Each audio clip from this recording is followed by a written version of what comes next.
ዋርካ በጣም አፈቅርሻለሁ ይላል። የካሌብ እንደዚህ መሆኑ የነጅ ይኖርበት ይሆን እንዴ እያልኩ በጣም ጨነቀኝ። በምድር ዙሪያ ያሉ ሰዎችን በደንብ ተከታታይ።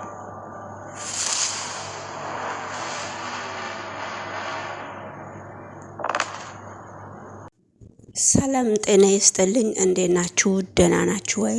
ሁሉ ሰላም፣ ሁሉ መልካም ነው፣ እግዚአብሔር ይመስገን። እኔ በጣም ደህና ነኝ። ዛሬ እንግዲህ አዲስ ቪዲዮ እየላችሁ መጥቻለሁ። ይሄ ቪዲዮ ምሳሌ ድራማ ክፍል 180 ነው። እንግዲህ ቅድስትና ብሩኬ ዛሬ የሀፒ በርዝዴ የብሩኬ የቅድስት ሀፒ በርዝዴ ነበረ። ተዘጋጅተው በእያንዳንዱ ሁሉንም ነገር ተዘጋጅተው ተጠርተው ከጓደኞቿ ጋራ አብረው ሀፒ በርዝዴውን ሊያሳልፉ መጥተው ነበረ።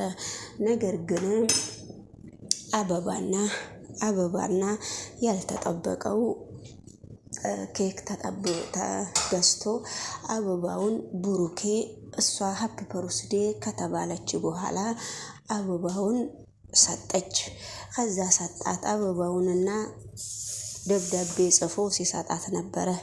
እሷ ደግሞ ቆይ አንዴ ጠብቁኝ ላነብላችሁ እየተጻፈልኝን ነገር ብላ ዞር ብላ ልክ ልታነብ ስትል አበባ ውስጥ ያለውን ነገር በጣም የሚያስደነግጣትና የሚያሳዝናት አበባ ከካርድ ውስጥ አውጥታ ስታየው ነበረ።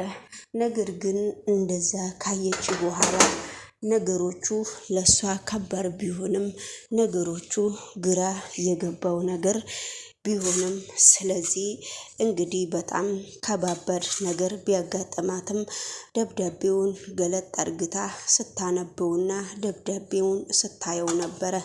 ደብዳቤው እንዲህ የሚል ሆነ። ደብዳቤው እንግዲህ እኔ ወደ ህይወትሽ አልመጣም፣ ወደ ህይወቴ አትመጣብኝ። ስለዚህ ደስ እንዳለሽ እንደ መሰለሽ መኖር ትችያለሽ።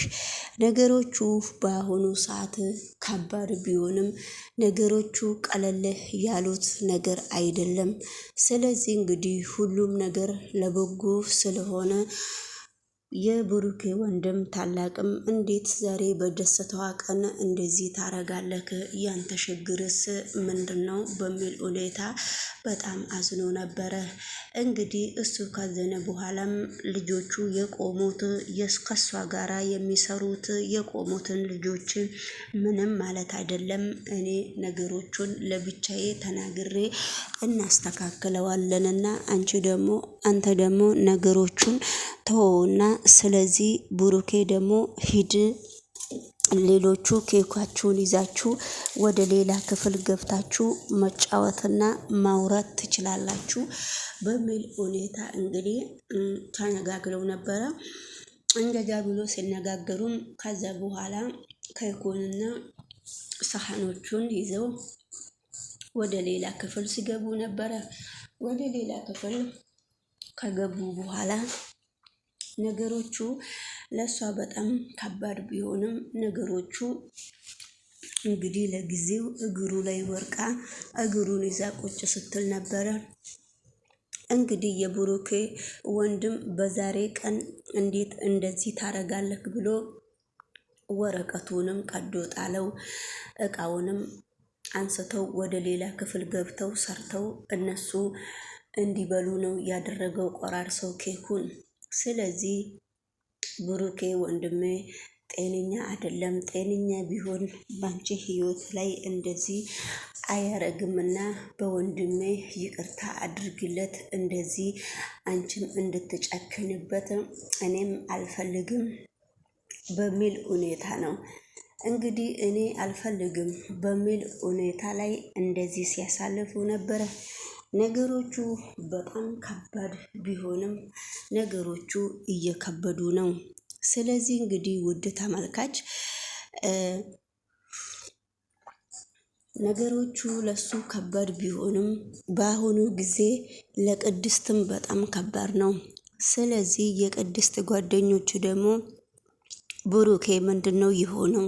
የብሩኬ ችግር ከየት ወዴት እንዴት ነው በሚል ሁኔታ እንግዲህ ነገሮቹን እየተነጋገሩ ስለሆነ ነገሮቹ ለሱ በጣም ከባድ እስከሆነ ድረስ ስለዚህ እንግዲህ ውድ ተመልካች የብሩኬ አፍቃሪም አንድ መታለች።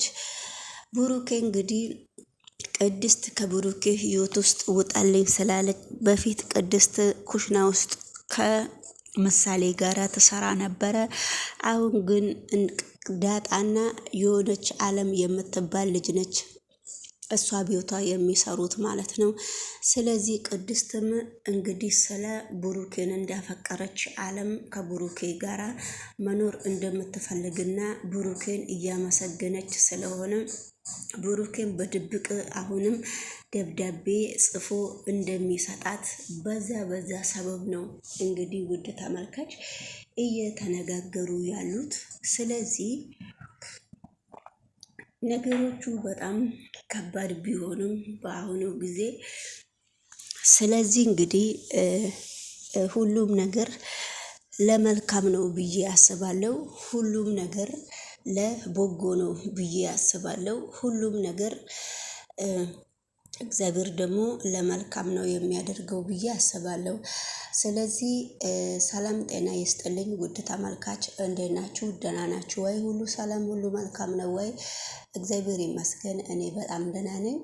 እንግዲህ ቪዲዮ እንደቀጠለ ነው። ምሳሌ ደግሞ እንዴት ከእናቴ ጋራ ትጣላለህ? እንዴት ከእናቴ ጋራ ትባላላችሁ? በሚል ሁኔታ ስለዚህ ነገሮቹ በጣም ከባድ እንደሆነ ስለሚያውቁ ነው።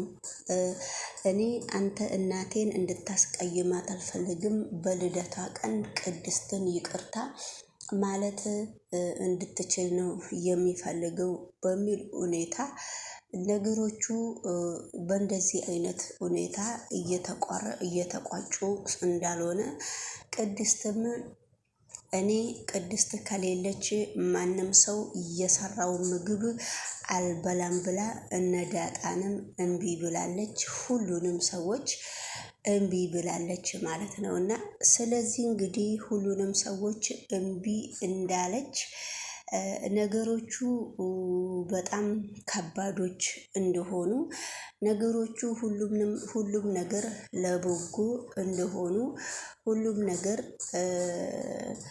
እንደማይሆኑና አሁን በአሁኑ ጊዜ እሱ ታማሚ ሆኖ እንደቀረ ነው የሚያሳዩት። ማለት ደግሞ እንግዲህ ለብቻዋም ወንድ ይዛ መንገድ ላይ እየተራራጠች ነው ማለት በአሁኑ ሰዓትም ነገሮቹ ሁሉ በጣም ግራ እየገቧት ነው። ነገሮቹ ሁሉ ግራ እየገቧት ስለሆነ ስለዚህ ሁሉም ነገር ለበጎ ነው ብዬ ነው የማስበው። ሁሉም ነገር ለበጎ እስከሆነ ድረስ ምንም ማድረግ ስለማይቻል ስለዚህ ማለትም ብዙ ሌላ ነገር ውስጥ ነው ያለችው። ምሳሌም እንደዛው፣ ዳጣም እንደዛው ሁሉም ነገር ግራ እየገባቸው በግድ እየገፉ ነው። እንግዲህ እዚህ ጋር እኔ ቁጭ ብዬ አልበላም፣ ስለዚህ አንቺ ከሌለሽ እኔ ጋሼ አንቺን ይቅርታ ካልጠየቀሽ እኔ እዚህ ጋር ምንም ነገር ሌላ ሰው አልፈልግም፣ አንቺ ደግሞ እንዲያስከፉሽ እኔ አልፈልግም፣ ማንም ሰው ደግሞ የሰራውን ምግብ እኔ አልበላም አይበላኝም ብላ እንግዲህ አኩርፋለች ማለት ነው። ምግቡን አምጥተው ሰርተው አምጥተው ይኸው ዳጣና አለም ሰርተው ምግቡን እንግዲህ አምጥተው እሷንም አምጥታ ቅድስት እያጎረሰቻት ነው። ቅድስት ስታጎርሳት እሺ ብላ እየበላች ነው። እና ለቅድስት ለተወሰነ ጊዜ ለቅድስት እያገዘቻትና ለቅድስት